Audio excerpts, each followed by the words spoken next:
Приветствую вас! Сегодня вышла тема рода. Давайте посмотрим дары вашего рода.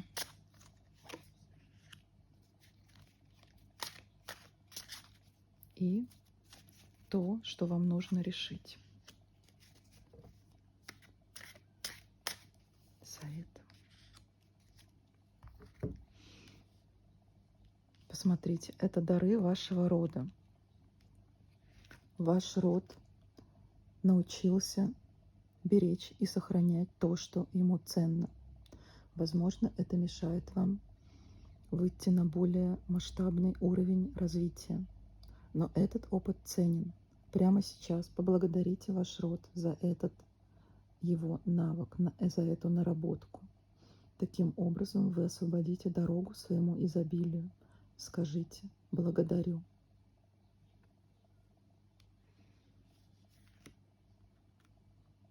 Также ваш род способен на проявление большой эмпатии, поддержки миру.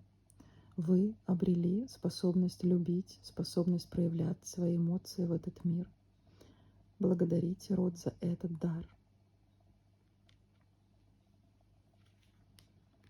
Также через вас, род, к вам идет связь с духовным.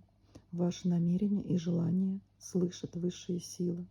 Поблагодарите ваш род за этот дар. Что хочет от вас род? Ваш род хочет, чтобы вы максимально проявили свою радость жизни. Хочет видеть вас проявленной, без ограничений.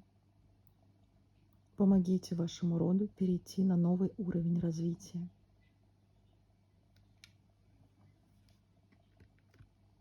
Какой вас видит ваш род? Он вас видит как основоположника новой ветки развития. У вас есть все силы, энергия, у вас есть поддержка рода для того, чтобы стать успешной.